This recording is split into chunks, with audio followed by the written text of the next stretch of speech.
दोस्तों welcome back to our channel friends. मैं आप सबका अपने चैनल स्टॉक्स फॉर लाइफ पे बहुत स्वागत करता हूं। Welcome to S T F L family.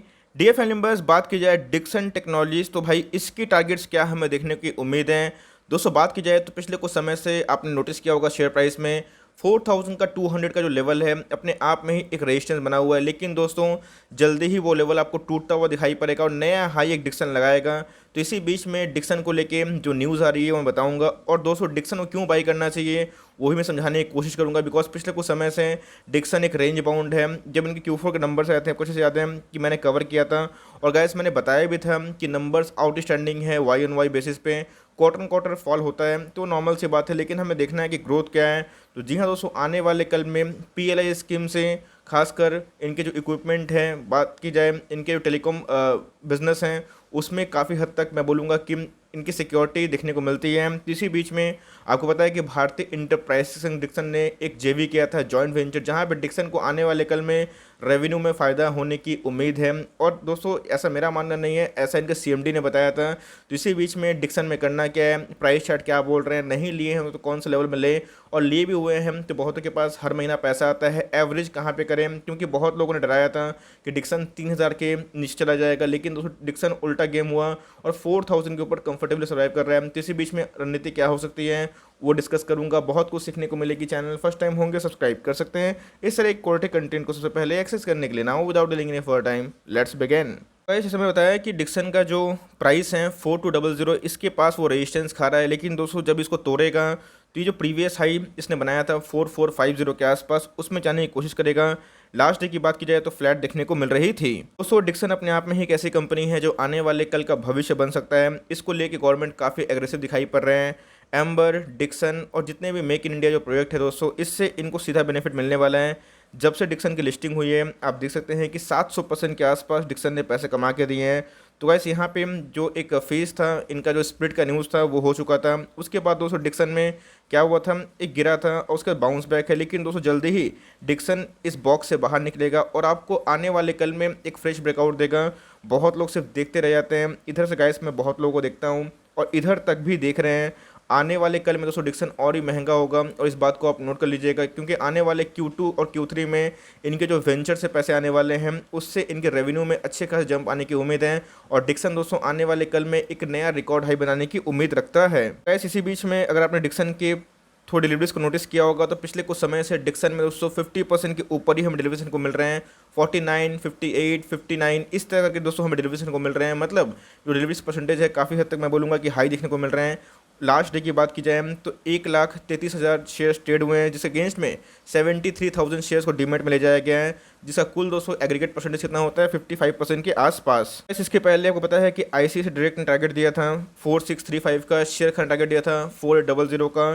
तो ऑफकोर्स दोस्तों उस समय डिक्सन का प्राइस 3800 के आसपास था। मैंने उस समय वीडियो बनाई होगी, आपको अच्छे से याद होगा अगर मुझे फॉलो करते हैं तो इसी बीच में मुझे ऐसा लगता है कि आने वाले Q1 और Q2 में ये लेवल भी ध्वस्त होगा और डिक्सन आपको दोस्तों एक नया हाई लगाते हुए जरूर देखने को मिल सकता है। इसमें डिक्सन को लेकर इतना बुलिश क्यों हो, इसके पीछे का रीजन क्या है। ऑफकोर्स दोस्तों जो टेलीकॉम इक्विपमेंट मैंने बताया कि जो आने वाले कल में जो टेलीकॉम इक्विपमेंट हैं जो PLI स्कीम से आने वाले हैं, एक गेम चेंजर रोल बन सकता है। और दोस्तों डिक्सन ने डायरेक्टली बताया था कि 5G ये कैपेबल है, इंडिया का जो फर्स्ट फ़ोन 5G बनेगा उसके लिए डिक्सन एकदम कैपेबल है, तो कोई भी विदेशी कंपनी से लिंक करने की आवश्यकता नहीं है, ऐसा उनका मानना था। तो भाई अब तो कंपनी को भी डिपेंड करता है। लेकिन दोस्तों को पता है रिसेंटली भारतीय इंटरप्राइज संग इनका जो जेवी हुआ था सेटअप बॉक्सेस को लेके, मॉडम को लेके, मैं बोलूँगा कि इंटरनेट के क्षेत्र में भी आगे पाँव पसार रहे हैं। और दोस्तों PLI स्कीम से इनको और बेनिफिट मिलने के चांसेस है, क्योंकि अब तो ये LED में भी जाने की संभावना दिखाई पड़े। तो मेरे हिसाब से चाहे वो नोकिया हो, मोटरोला हो, बड़े बड़े ब्रांड्स दोस्तों डिक्सन को टारगेट कर रहे हैं। बिकॉज इंडिया में PLI स्कीम से अगर किसी को फ़ायदा अवेलेबल करवाना है तो उनको इनके अंतर्गत ही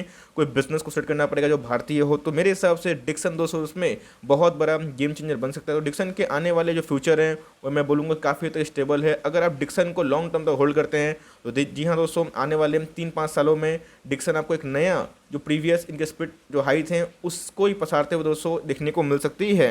ऐसा नहीं कि स्टॉक में गिरावट नहीं होगी, ऑफ कोर्स हो सकती है, बिकॉज स्टॉक मार्केट में कोई गारंटेड रिटर्न होता नहीं है। स्टॉक मार्केट में price up and down daily होता है।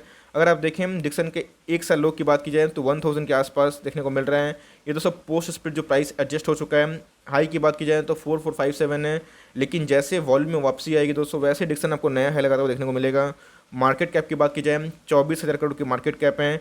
इंडस्ट्री पी खुद 280 के आसपास है, तो इस बात को ध्यान रखिएगा। इनका पी 161 के आसपास है। ऐसा क्यों? तो एक मोनोपोली क्रिएट करता है। डिक्सन के जैसा कोई दूसरा पीयर नहीं है जहां पे आप डिक्सन को से कंपेयर कर पाएँ। डिक्सन अपने आप में ही दोस्तों एक यूनिक बिजनेस देखने को मिलते हैं। गाइस मैं इसी के बारे में डिस्कस कर रहा था कि इनके जो टॉप लाइन है, बात की जाए इनके जो रेवेन्यू फ्रंट में, वो काफ़ी हद तक दोस्तों प्रॉमिसिंग देखने को मिल रहे हैं। अब 2020 से 2021 को कंपेयर करें तो गाइस 4400 से कितना हो चुका है, 6448 रुपीज़ इन करोड़। अगर आप देखें कंपनी के दोस्तों प्रॉफिट में भी इजाफा देखने को मिला था। 120 करोड़ कंपनी के 2020 के फाइनेंशियल ईयर तक प्रॉफिट थे।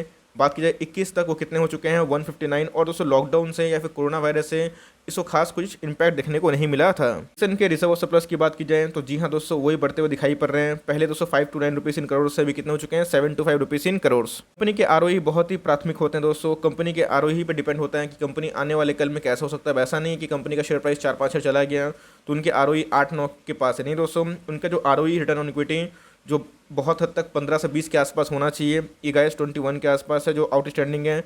आरओसी भी फैंटास्टिक है। Current ratio is also very good, 1.17 के आसपास। कंपनी के ऊपर डेट है तो ऑफकोर्स दोस्तों कंपनी हमेशा फंड रेज करती है अपने एक्सपेंशन को लेकर। काफ़ी दोस्तों कंपनी एग्रेसिव है। गैस मैं इसी का डिस्कस कर रहा था। कंपनी के जो CAGR सेल्स है गैस वो काफ़ी हद तक मैं बोलूँगा कि स्टेबल देखने को मिल रहे हैं। कंपनी के CAGR सेल्स ठीक ठाक है, 30% से ऊपर बढ़ रहे हैं।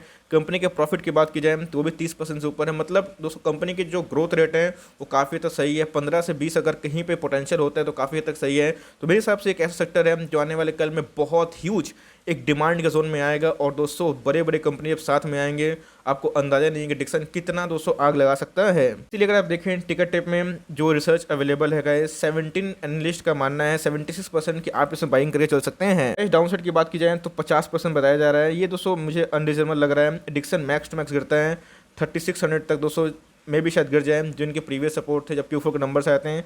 ये दोस्तों मुझे MOS लेवल दिखाई पड़ता है और कभी गिरे 3350 के आसपास तो सुपर MOS है। उससे ज़्यादा डिक्सन में गिरावट मैं अज्यूम नहीं कर सकता। बात की जाए अपसाइड की तो गाइस इसमें 25% के आसपास बताया गया है जो 5,000 करोड़ टारगेट दे रहे हैं एक साल आने वाले फॉरवर्ड में। बट मेरे हिसाब से अगर इनका जो JV है उनसे रेवेन्यू को बीट कर पाते हैं तो मेरे हिसाब से गाइस आने वाले एक साल में डिक्सन आपको 6,000 के ऊपर मेरे अकॉर्डिंग दिखने की उम्मीद है। और कम से कम 6,200 टारगेट में बता रहा हूं क्योंकि आने वाले कल में डिक्सन को लेके काफ़ी हद तक दोस्तों आप देखिएगा बुल सेंटिमेंट ट्रिगर हो सकता है। डिक्सन के रेवेन्यू फ्रंट में अगर आप देखें तो पिछले कुछ सालों से फ्लैट था, लेकिन दोस्तों डिक्सन के रेवेन्यू बढ़ रहे हैं। आने वाले कल में और ही बढ़ेंगे। डिक्सन के प्रॉफिट की बात की जाए तो 60, 120, अभी कितना हो चुका है 160। तो आने वाले कल में दोस्तों मुझे लगता है कि इनके प्रॉफिट मार्जिन थोड़े डिक्लाइन हुए हैं, लेकिन कंपनी उस पर कर सकती है बिकॉज कंपनी के खर्चे भी होते हैं। लेकिन कंपनी का जो टॉप लाइन है रेवेन्यू फ्रंट में वो काफ़ी हद तक दोस्तों प्रॉमिसिंग देखने को मिलता है। ऐसा अगर आप वेट कर रहे हैं तो हो सकता है कि 4050 ये दोस्तों अल्टीमेट एक सपोर्ट बन सकता है। वहाँ पे एक अच्छी एंट्री हो सकती है।